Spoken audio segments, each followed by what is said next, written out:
people who have great relationships like that or really great connections, it's the friendship foundation. Yeah. That starts. I see that as like a trending thing. Couples who had a solid friendship and were like just cool as hell that transitioned into something more serious. I see that they have more of like that connection, that longevity. It's like you look at them and you're like, it looks fun. Yeah. It looks fun like to be in a relationship like that. They get each other. Yes. Yeah.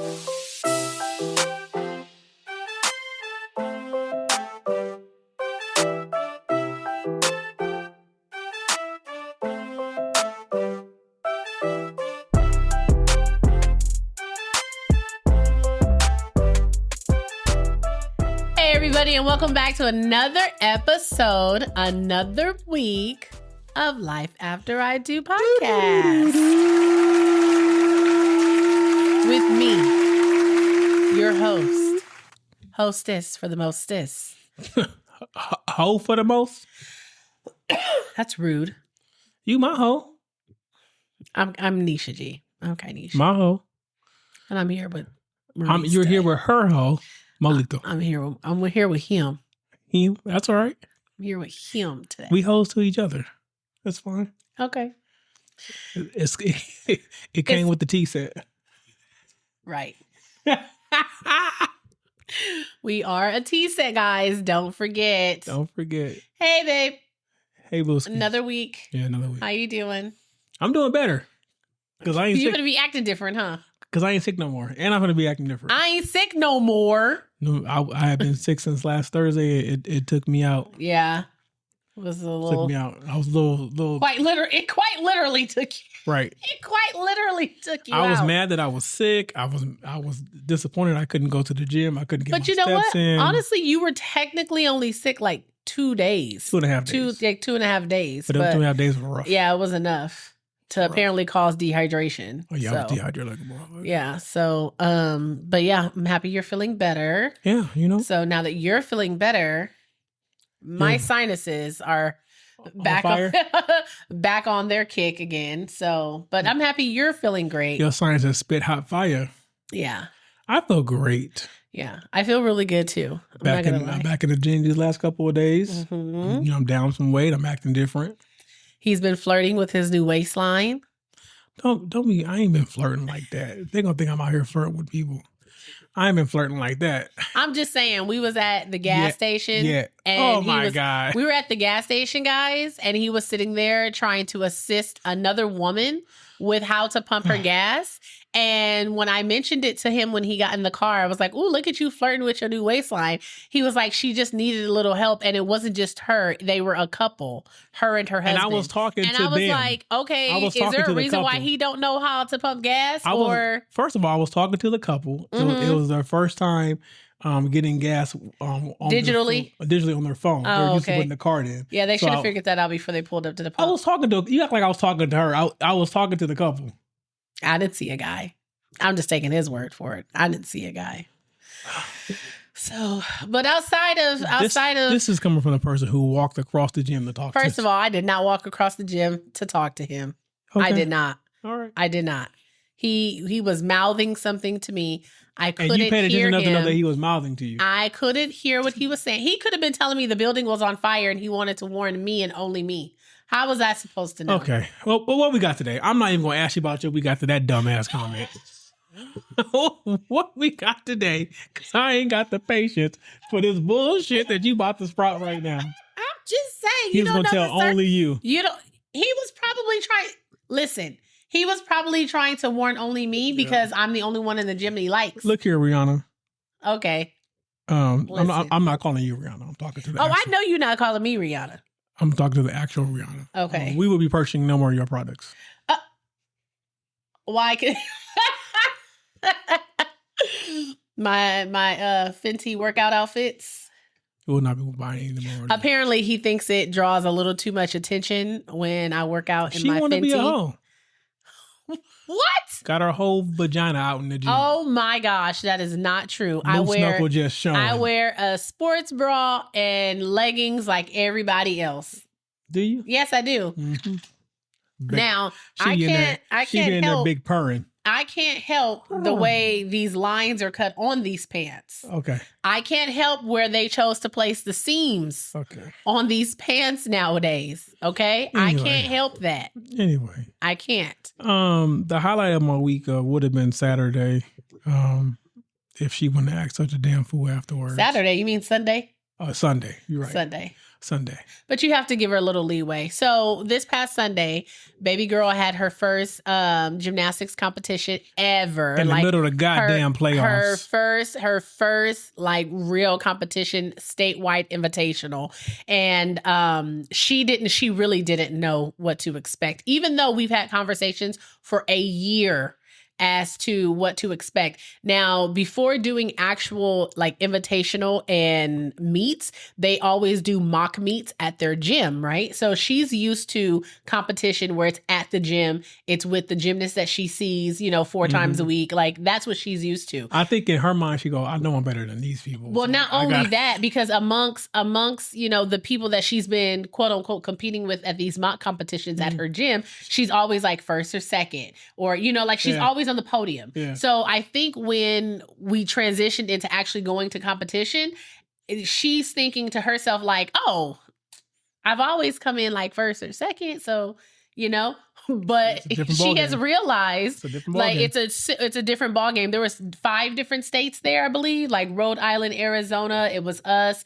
Connecticut, and somebody else. But there was 5 different states that came. So she was competing against girls from obviously different states within the same level that she is. But even though they're in the same level, everyone's skill level is still different, So we get to awards and she ranked 13th. She ranked 13th in her age in her age group. Yes, she ranked 13th in her age group, but that was still out of like 50. That was like 6 to 8. Yeah, but it's like still like 50 something girls or 40 something girls, and she ranked 13th, and so she still got a medal, and she still got recognized, and she still got to go up on the podium. But of course, she couldn't go to the first, second, third, fourth, or fifth like little booth thing, So she gets up on stage. We're taking pictures. We're yelling. We're screaming. Everything's great. She has this look on her face, like okay, like trying to. I could tell she wasn't super happy, but I wasn't expecting what happened next. So after we were done and I go to look for her face is like completely like drawn down, and I'm like, what's going on? As soon as I said what's going on, this child just burst into tears. I mean, she was going through it. You couldn't calm her down. You couldn't calm her down. She was like non-consolable. She was like, when she said, the judges stole points from me. And I was like, they really did it. Although I will say, that beam routine, I feel like they shorted my baby. And I also feel like they did short her on her bars. But that's neither here nor there. And on her vault. No, her vault actually was really good. I'm not going to lie. No, her vault was really I know. good. I watched it. And I'm not trying to be I'm not trying to be that parent. I'm not trying to be that parent. Trying to be that parent, but her vault was actually, I'm gonna agree with you. Even over the beam, her vault was good. Because there, at some point, I was talking to the what's her name? Shoshana? Shoshana's mom? Mm-hmm. I was talking to her dad. Oh, her dad. Uh-huh. And I was like, bro, what are they looking for?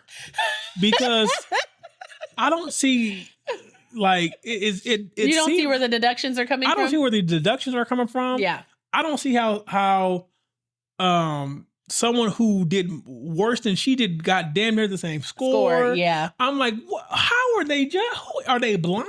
No. And at some point I was like, I don't want to be that parent. But you feel like you're turning into that parent? But I'm going to go talk to the judges my damn self. It's so funny because when things like that happen, I went over the video because, of course, I took video and stuff because we're going to talk to coach and everything about this to see where I could see, me personally, I can see where some of the deductions came from. But for her vault was actually like really good aside from her bars. But like even when we were going on the video, I was showing her like balance check. Your legs weren't together. Like I can see where she lost some points. But anyway, she was a little inconsolable. She was saying that the judges stole points from her. She was upset that she got a medal that was for the 13th place. And, she couldn't bridge together how much work and effort she put in and where that placed her, you know? So after we went through the whole debacle trying to calm her down, we went out to dinner with some of her teammates, and she kind of calmed down a little bit. And then we had a conversation, and, you know, I was just letting her know this is going to be one of those things. Either you're going to step up or you're going to bow out, but it's your choice. Like, what are you going to do? Even though I know in the back of my mind, I'm like, I'm not going to let you quit, but you know, what would you like to do? And so her response was, she tells me, I'm going to work harder, Mom. I'm going to work harder because Simone works hard. That's what she calls Simone Biles, Simone. So she was like, Simone works hard. I'm going to work harder. And I was like, perfect. Perfect. Okay, so I'm going to wake her up at 4 o'clock on Friday. So let's go running. I just told her, I said, baby, if it's something you really want, just aim to be a little better each time. You don't have to get it perfect. And I was like, in 13th place out of all those girls, babe, that is really good for your first time. Yeah, because a lot of them girls, you could tell they had been there before. Yeah, and especially I was like, you did amazing. So we got through that, and she's okay now. And she wore her. They give all the girls like a souvenir leotard to show like which invitational they went to. So she was really excited to wear that to practice, and she was like, I want to wear it to practice. I was like, okay, good for her. So how was your week? My week was good, aside from your dehydration incident. Oh my God, you passed out one time. What? Pass out one time, and people never let you forget it, especially when you do it in the middle of the damn restaurant. For the folks watching and listening, I got severely dehydrated to the point to where he passed out in the middle of the restaurant. I stood up, and my blood pressure changed so rapidly that I lost consciousness. That he fell out in the middle of the restaurant. He moved tables and chairs, and I couldn't catch him before he was laid out in the middle of the restaurant with his eyes rolling to the back of his head and me slamming on a table, yelling and screaming at the top of my lungs for someone to call 911 because I did not understand what was happening to my husband at that moment. I just remember taking a couple steps and like, yeah, this is it. I'm tired. Like, I'm going down. Yeah, I'm going down. I'm going down. This is it. Like, I just remember that. And then, like, cause I was like, I'm dehydrated. Cause I've been dehydrated before. I know, cause I get lightheaded. I get whoopy. I just need to, but I know when I'm dehydrated, I need to sit my ass down somewhere. I don't need to be moving. Yeah, but the one thing you wanted to do, cause you were feeling that way, but you also said you needed to go to the bathroom. I need to get home. Yeah. So it was like, I'm gonna just do what I got to do. But anywho, aside from spending all of Friday night into Saturday morning at the emergency room. Because you wanted to go, not because I wanted to go. Like I said, spending Friday night into Saturday morning at the emergency room. Aside from that, if we just kind of box that up and then put the lid on it and move it to the side, I had a relatively decent week. It was good. I did all my gym sessions. Okay, what we got today? Really? She been rubbing the fact that she got to go to the gym when I couldn't. Oh my gosh, you missed the gym like 2 days. No, 4 days. You don't go to the gym on those other 2 days. I go to the gym on Saturday. The mail. Yeah, I didn't get to walk on Sunday. Okay. Well, I did walk. But it worked in his favor because I tried to tell him, like I keep telling him, you also have to give your body time to rest and recover. And today? Through that rest and recover, he lost like another 3 or 4 pounds. I was sick. I wasn't eating. It doesn't matter. I was eating watermelon. Take the win. Hydration. That was what hydration. We got today, Bilski? Hydration. Because you draining my energy. Okay. And not in the way I want you to. But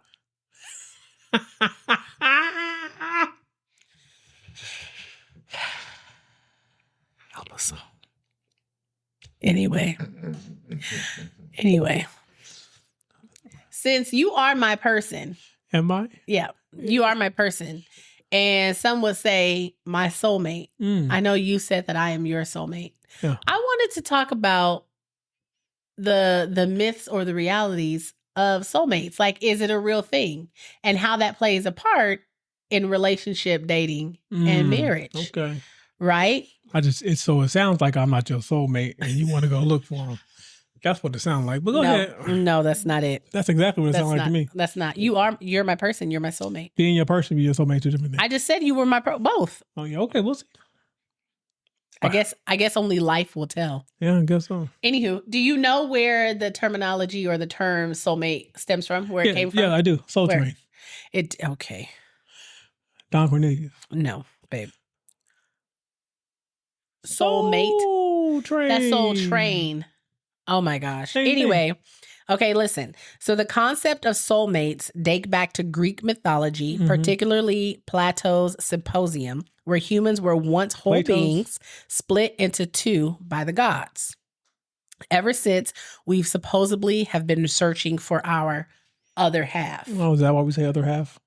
That's why we say other half. Okay. So the issues, though, that could play in trying to find your other half, or the belief that your other half is essentially saying that we're not created as whole beings. Right? So while it's romantic, the idea continuously perpetuates the notions that we are incomplete without a partner. And in modern marriage, it creates the pressure to find someone, quote unquote, who's perfect, that can lead to dissatisfaction in the real relationships and often efforts that are compromised. So you're saying that human beings are all whole beings? We're not whole food? Okay. So, but that got me to thinking. But we're not whole foods, we're not whole grains. That got me to thinking. Like, okay, do you think that we are born whole? Like, because if you believe in the concept of a soulmate, right? And if what we now know about how that was deemed a thing, a whole being split into two by the mythological gods, that would leave us searching for our other half. So it would be their belief that you are now incomplete, or you are half of who you truly are, until you find the other person to make you whole. I believe that we are whole in our part. What do you mean? Like as a person, as a man, I'm a whole. I'm a whole. Right? Are you talking about in a physical sense? In a physical sense, right? Well, yes. I'm a whole. Okay. Right? Now, I do believe that everyone strives for a connection, regardless of what that connection looks like to them. Everybody wants to have some type of connection and a special connection, right? So I think that portion of it, the longing for a partnership, the longing for companionship, that portion of it is not whole. But I think that as individually we're whole, and then we're like, it's like the best way I can say it is like this: yin and yang, right? Right. Yin is a thing, yang is a thing. So a whole yin is a whole yin. A whole yang is a whole yang. But when you come together and you have that perfect combination, then now you're perfect. Then now the union is perfect. The union is what makes the couple person perfect, right? So I think that, like, I'm whole, you're whole, and then we come together, we're a whole union that can become perfect if we're the right union. Okay, so but then that goes back, for me anyway, is okay. This is the way I'm trying to think of it. There is a human inclination to not want to be alone. Like, we weren't born to be alone, right? That's what I'm saying. So that desire to want to have someone or be with someone, doesn't that kind of feed into the notion of the whole soulmate thing? Because the fact that you have a desire and a yearning to have a partner or to be with someone feels like, if you don't have that partner or you don't have the desire to be with someone, then you may be whole, but you have the desire to want someone. And when you do have someone, that makes you feel more whole. And that's why I say the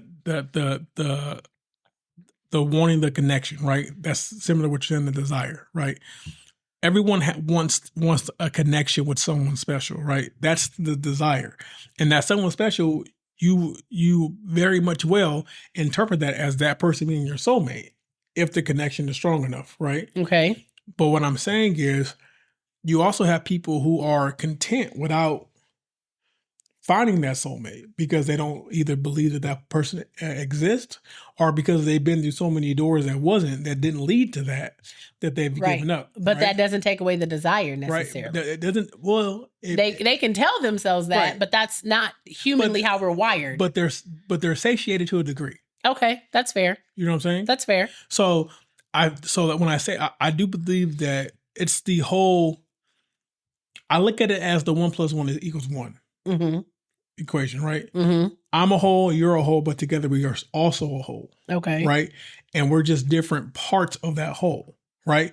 Because we've been together so long, right? People look at us as a whole. Right. Like, because they don't see you without asking about me. They don't see me without asking about you, Right. right? But we still have our own lives, our own paths that we've taken. Okay, fair. So we're whole apart, but we're just a better whole together. You see what I'm saying? Like I'm a force on my own. Okay, Neo. That wasn't Neo. That was Fabulous, I think. Oh, you talking about Neo who sang the hook? Yes. Okay. Yeah. But I was like, that was a fabulous track. But yeah. Okay. So now my next question for you is, how do you think that plays a part in relationships or people getting to the point of marriage? Because I think that starts to put a pressure on finding the one. Mhm. So anytime that somebody comes into contact with somebody who they could possibly think is their person or the one, but the minute some type of like trial or, you know, some like not aggression, but if it's not as smooth sailing, then they feel like they've chosen the wrong person. So then how do you navigate through that? I think that depends on each person, because if you're a person, I feel as if you're a person who is out here searching for the one, and you're casting a wide net, and you're you know, taking a look down each alley or each opportunity that comes across, and you're finding little things that may not sit right with you, or things that you don't feel that are compatible with you.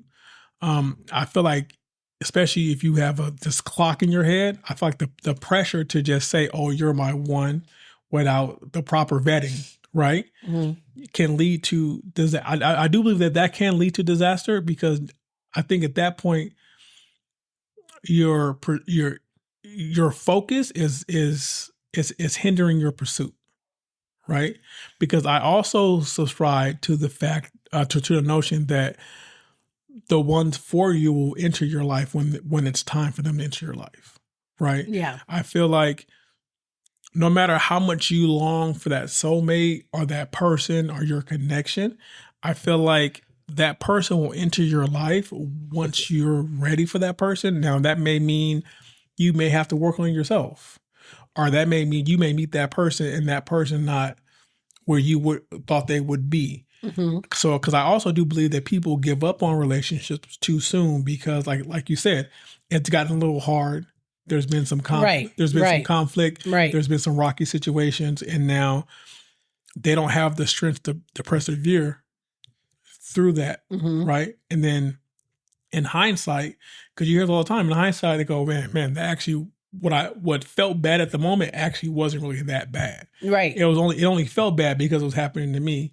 And in hindsight, what was happening then is nothing compared to what's happening now. Right. Because I also think that the whole concept of the soulmate thing, people have this idea that they're going to meet somebody who's going to be responsible for filling all of their needs. And that's not true. And that's not true. That's not true. So then it kind of, it creates like this detachment in the brain. Yeah. You know what I'm saying? Because you're not going to find one person that's going to fulfill all your needs. Yeah. And then I think it takes away from the hard truth that someone being your person, it still takes work. Right. It's going to take compromise. I think the caveat that people overlook a lot of times is that your soulmate is going to be a person that wants to show up day in and day out and be there for you, regardless of if it feels good or not. If it feels good or not, yeah. and in regards of what that looks like, right? Your soulmate is going to be someone who's going to instantaneously want to make your life easier in any way possible, right? Now, that's not to say that you can't use that to the point to where now they feel like they're being used. Yeah. If you're not pouring back into them, right? But to that point, if they're your soulmate, you should want to pour back into them. Yeah. Right. And because that feeling of like goosebumps or butterflies, it's going to go away. The chemistry. So that's what I wanted to say. Away. You like, cut me off. Sorry, I wasn't cutting you off. I was agreeing with you. But the chemistry portion, a lot of people think because they have that initial chemistry and it has that magical feeling, and you got the your dopamine levels are flying off, and you've got endorphins going everywhere. It's like, oh no, I've met Mr. Right, or I met the one, she's the one. And then if there's a physical exchange, and that's also amazing, then you also start thinking, nope, the chemistry is there, like everything aligns, but you may not even align on bases that are going to be the foundation of your relationship to sustain the relationship. See, I don't subscribe to that everything's going to align, because I feel like your soulmate, your person, is somewhat there to challenge you. Right. So you could grow. But challenge you in a good way. I'm not talking about you guys are going to be button heads on everything. Yeah. But they're going to be there so that they can open up your line to a different line of thought. Yeah. A different line of reasoning. So they try to paint the picture in a different way so that you can see what's behind the scene that may happen or that may impact your decision, right? I don't think that a soulmate is someone that's going to show up and then just agree. Because if you meet someone that like if you meet somebody and just put us in for, like, this girl is perfect. Like we're on the same page. We agree about everything, and there's no conflict, no nothing. Right. The minute conflict comes in, or the minute that you're not providing her what she wants, or she's not providing you with what you think you need, and now you guys have your first tough decision or tough conversation, and you're looking across the table like, who the F are you? Yeah, because this is not who I was introduced to, right? And that's why I think a lot of times we try to put titles and tags on things way too early. Yeah, right. Yeah, a lot of times I believe like in our case, because like a lot of things with us grew organically, because yes, we were young, and yes, we had very little responsibility, and the endorphins were flying high. They're flying high, right? And we had little to no responsibility, so it was a lot easier to come together and be a melting pot of ideas, a conversation, have this conversation, right? But and people say that to me, but what I say back to them is that yes, we had the time to cultivate a relationship, but what made the cultivation easier is that those conversations showed us that we wanted the same things. Yeah. And then when the tough times got there, we really had to make a decision. Yeah. You had to make a decision. Like I always say, things haven't always been smooth sailing between us. Smooth sailing now. Right. I don't like you. Things haven't always been smooth sailing, but that's where I always say, like, you make a decision, right? You make a decision, because you could have made a decision to say, you know what? I don't want to take you through this, so I'm just going to cut you loose. And I could have made the decision and been like, you know what? I love you so much, but I've got to go a different route, and I've got to do something different, right? But that's why I always say you find out who is for you and what is meant for you when you're going through the rough times. And you can let that define you. When you're going through the hard times, when things not hunky-dory, when things are not all smiles, when sacrifices have to be made, and the word no has to be used a lot, and boundaries have to be drawn, and how you respond to that, that will show you if that's your person or not. Yeah. And I think what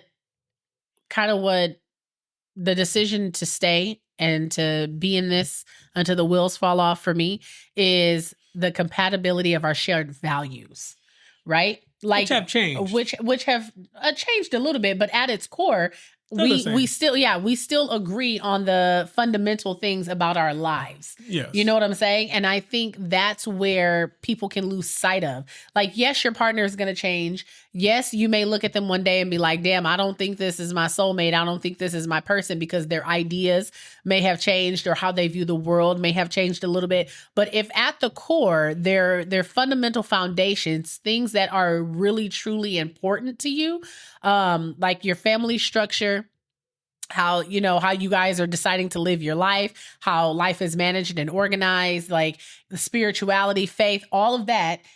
if the fundamental foundational things are still something that's important to you and that person still has those things, then I think it's worth trying to navigate and work through to get to the other side of whatever's feeling uncomfortable right now. Because just because it's your soulmate doesn't mean that things is going to be smooth sailing all the time. No. It doesn't mean that things are going to feel good all the time. And I think because everyone has this idea of the soulmate and, you know, chemistry and finding the person and you being my person, that everything should just align, and it shouldn't be, it should be easy. Like loving them should be easy. Right. That's what it is. They feel like loving that person should be easy. If we were meant to be together, I shouldn't have to go through hoops and hurdles. To that, I will say loving them should be easy 95% of the time.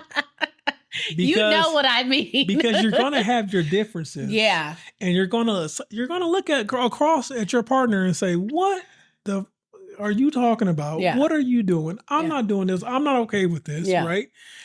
And a lot of times that's when you ask yourself, how much do I love this person to tolerate what's going on? Yeah. Right. Can we, is this something we could talk about and maybe have an understanding? Right. But there's going to be those times. Yeah. It's going to happen where you're going to look across and say, I don't know who you are right now. Yeah. But I need you to bring the other person back. And I feel like that's normal though. That is normal. That's a normal part of growing. It is. Because you're getting older. It's like a computer. There's more information being downloaded into your brain. There's new things that you come across and new interests. There's new groups of people you start to hang out with. The more different people you hang out with, you also become influenced by the things that they're influenced by. And that's the other thing. I will say that I am happy that we got together in the time in which we did.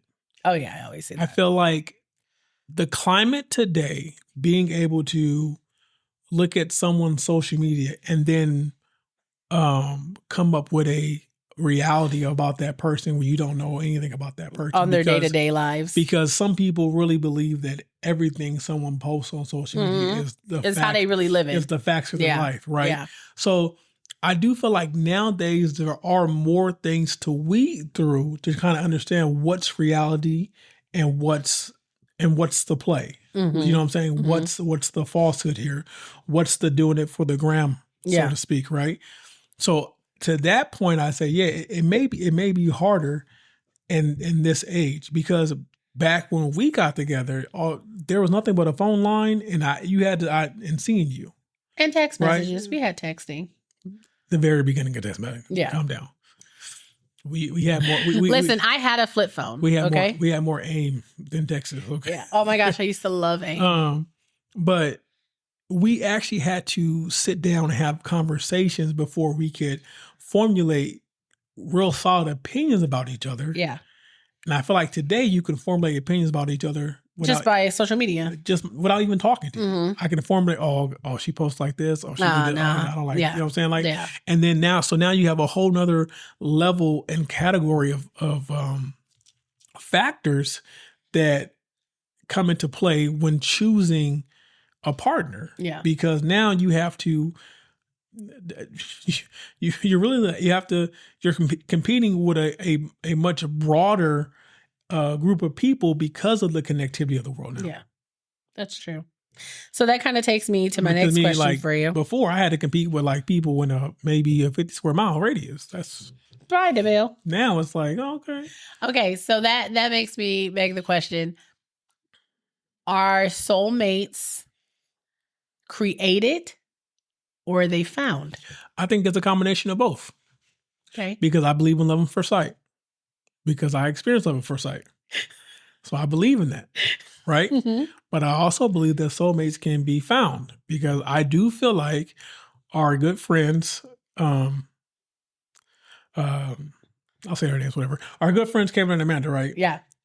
I feel like as quirky as they both are, they mesh really well together. They found each other. They mesh. And now I know that, what we see and what exists may be different, but they have a great connection. They have a great connection, and I think they have a great foundation in which even when they come across the tits and the tats, they figure it out and they compromise with each other, right? So when I see people like that, I go, okay, yeah, it's possible to meet your person later on in life. Yeah. Right. It's possible that what you because what you look for is going to change, right? Right. And that's why I was like I was saying earlier, sometimes you're just not ready for your person. Yeah. You have to experience something, because I do believe that when it comes to soulmates, we are learning from each other. So we're going to have our two different sets of experiences going forward once we have our connection. Yeah. I think I would say a little bit of both too, but I feel like more so made. But I do think, when, like how you mentioned Kevin and Amanda, I think a lot of people who have great relationships like that, or really great connections, it's the friendship foundation. Yeah. That starts. I see that as like a trending thing. Couples who had a solid friendship and were like just cool as hell, that transitioned into something more serious. I see that they have more of like that connection, that longevity. It's like you look at them and you're like, it looks fun. Yeah. It looks fun like to be in a relationship like they get that. each other. They get each other. Yes. Yeah. Like that, just, you can look at them and be like, y'all look like y'all have a lot of fun in life. You know what I mean? And like you said, we don't know what goes on behind closed doors, but from what we could see when we hang out with them, I know how I feel when I'm around them. Yeah. And I think that says a lot when you feel good being around another couple. You know what I'm saying? And I feel good when I'm around them. Like when we hang out, I'm like, yes. It's just like our other friends, Julie and Eric, right? Love them. Right? Love them. Julie talk a lot of shit. And I love it. Right? But I know. But he bounces off of that. Right. But I know if push come to shove, like. Oh, she going to war for She going to war.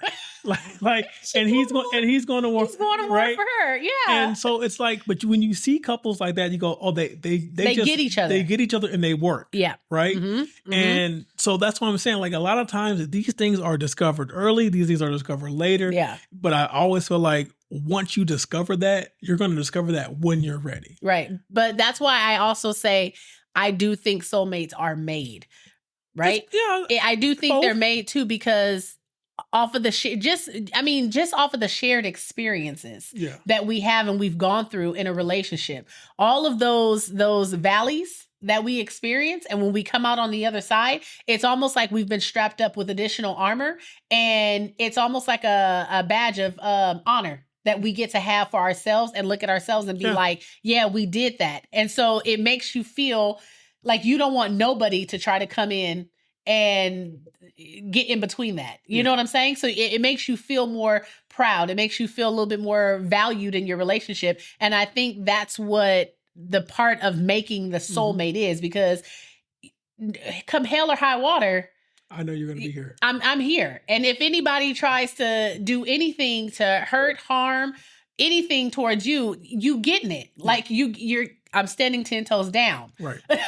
You know what I'm saying? Like you can't come over here and you can't do this. Like I'm his shield. Right.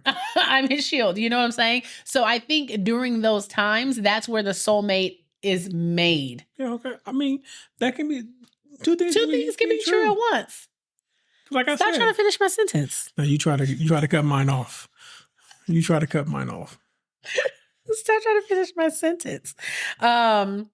So yeah, I that's why I wanted to ask you about that, because I was just thinking, like, people will say, "Oh yeah, but you found your soulmate. It's different." But I mean, it's not like I just picked you off of the street or like met you at school one day and was like, "Oh yeah, you know what? Life with him is going to be great and easy." People got to understand. I put a lot of work in to get Oh you. my gosh, here we go. I put a lot of work in. Here we go. A lot of conversations, a lot of wearing you down, because I saw it. You couldn't see it. I couldn't see it in the beginning. You couldn't see it, but I saw it. See, now that's transparency, guys. You know? Because he always said he saw it. I saw it. And I always tell him I didn't. So now I don't know if I've been brainwashed or... You weren't brainwashed. And there go you can leave right now. There go the door. Because now I need to start reevaluating some things. You're not brainwashed. There go the door. I know I wasn't brainwashed, but You will not break. Again, there goes the door. But like I was saying, I put the work in. Yeah. Right? Yeah. I cultivated a friendship. You did. Right? We both did. Right? I was, as the kids nowadays say, I was gladly friend zoned. Okay. Because I had a mission. So you played the long game? I had a mission. Did I win? You won. I got you. So am I the prize? You were. Ooh. Ah! Now that I got you, you kind of like that old metal on the shelf. You know what I mean? Like I take it down, shine it up a little bit every now and again. Oh my gosh. I shine it a little bit and put it back, and I sit back and look at it like, man. That's it. I did that. Let me go ahead and walk away and see again in 6 months. Yeah. Demille, I'm not doing this with you. And I walk by there every morning and say, hello. Shut up. You just reminded me I need to call my daddy. Stop. Hello. So let me call my daddy. I ain't talked to my daddy in like a week. But I mean, look here. And you're not going to be able to manufacture a soulmate out of just sheer will. I don't want people thinking that. But I think in life, everything comes down to you have to be willing to do the work. Yeah. Now you sound like Inyala. Oh, no matter. Hey, she's speaking facts. Right. You got to be willing to do the work, and the work starts on working within yourself. Yeah. Yeah. Because it's quite possible. It's quite possible that your soulmate has passed you because you were not ready for them. Because you were in a space where you were looking for one set of values that you thought were important, and now you realize that you're wrong. And now, you know what I'm saying? Yeah. So, because I do believe that, like you were saying, like the soulmate, you know, can be cultivated. Yeah. So, right. So I feel like, you know, it's a possibility that there has been times where soulmate seeds, so to speak, have passed you. Soulmates. Yeah. That person could have passed you. Okay, so everybody, I feel like everyone kind of knows, because anyone who has ever said that's the one I let get away, or that's the one I should have married, that's who I should have said, they kind of knew at the time. Yeah. But they probably weren't ready. They weren't ready within themselves. They hadn't done the work within themselves. So don't mess with anything. Okay, so one more question before we wrap this up. Okay. And go on to our 2 cents. Do you think that you can have multiple soulmates in your lifetime? Like if you're married already and then you feel like you came across your soulmate? Me personally, no. Okay. I just had to ask because, I feel like some people are going to be like, but what if you have more than one soulmate? I mean, some people may. Yeah. I think you have some people out here who light shines so bright that it requires you to absorb. Okay, Maurice, I don't know what that was. Well, we're gonna go ahead and end it there and hop right into our 2 cents. Our 2 cents. You know exactly what I meant. I know. All right. Okay. Here we go. Am I the asshole for being uncomfortable with my husband's new friend? We'll see. Okay, context. A few months ago, my husband, Jay, became friends with this girl. We'll call her S. Oh, God. He hangs out with her a decent amount of time, once a week to every other week ish, which is decent given our work schedules. I've never met her, nor have I been invited to. It's been mentioned that she wants to meet me. However, plans were never made, and I'm not invited when he goes to see her. He says he's also hanging out with her boyfriend, but again, I've never met these people. A few things that really rub me the wrong way, though. He's been doing a lot for her and gave her our space heater, which I had no problem with him being helpful or kind, but it seems that he tries to solve any problem whenever she has an issue. I asked about donating the Nintendo Switch that we literally never use and has sat in a drawer for years to a child in need, and he said no because he told S she could, quote unquote, maybe borrow it sometimes, and he can't go back on his word, and that she could, quote unquote, borrow it whenever. However, he promised an incredibly close friend of mine that she could for sure have our Xbox as a Christmas gift. And now he's going back on that. and asking me to donate it instead. Also, every single time we've gotten into a fight since he's met her, he stormed out of the house and runs to her place. He doesn't return home for hours and does not contact me at all while he's gone. I only know where he is because I have an iPhone, so I track his location. You ain't pulled up? After making a huge deal about spending Christmas with me, he spent less than 2 hours with me and went to a party with her that I wasn't invited to and was gone all afternoon and all night. I spoke to him about all of these points and said I was uncomfortable, that he swore nothing was going on, but apparently turned right around and told her what we had talked about. And he said it was because she's quote unquote, of course I told her, she's my friend. This makes him more sus, like you got stories to straighten out. B, now it's going to be weird with me and her if I ever meet her. Not that I want to, or even be in a relationship with her, even as a female friend. And he has other female friends who I adore and does none of this ish with them. So this is not just me hating on other women or anything that's dumb. Am I crazy for being uncomfortable? Especially considering he doesn't tell me what they talk about. He doesn't tell me immediately, he doesn't tell me what they talk about immediately, but he turns around and tells her private conversations that we've had. Last thing, I found out today that she's single. Apparently, she's dumped her boyfriend last night. Guess who came to that idea first? How many red flags you going to ignore? Okay, first of all, here's the thing. I'm not done. Okay, go ahead. I'm not done. Go ahead. Do you know how dumb you sound? That he runs off to her? No man has a single woman friend who all he wants to be with is friends if he's not bringing his girlfriend or wife around. How dumb can you be? Like and then when you get upset, you're allowing him to go over to her house and vent? No, you know that he's leaving and going to her house after every you guys argument. Are arguing, and then he going right over there and getting some head and doing it. And doing it? Doing it. He sound like a teenager and doing it. S is handing out big purr. I don't. That's it. What other reason? No man. S is handing out big purr. I don't know no man that has an argument with their woman and then flees to another woman's house unless they're going to talk about what just happened and then engage in some type of... But not only does he flee to her house, he also ignores her for hours. Yes. And she allows it. So I think that's diabolical, first of all, listen, I have married friends who have told me that their husbands or wives have blocked them. I think that's diabolical. Look here, you got one time to play that game with me. Block me if you want to. Block me if you want to. And if you turn your location off, you won't live here no more. Right. I promise we will drag this out. Okay? Everything I do in life, I take to the Olympic level. Ma'am, he's sleeping with her. Yeah, he is.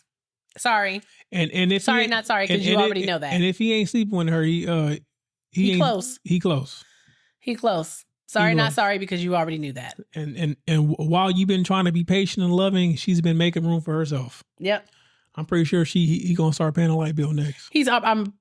I'm quite sure that he's already paying something for her. It ain't her. tricking if you got it. He's already paying for something, and she already know. Okay, now I got him on a hook. Sorry, boo. So sorry, but not sorry, because I think you already know. So that. I don't think you being an asshole at all. I think you're being too generous. Way too generous. Way too generous. It's like when you got dogs and the dogs go around, they mark their territory. Oh wow! You go mark some territory, but you might be a little too late. Well, guys, this has been another episode of The Life After I Do. If you're not doing so already, you know the drill.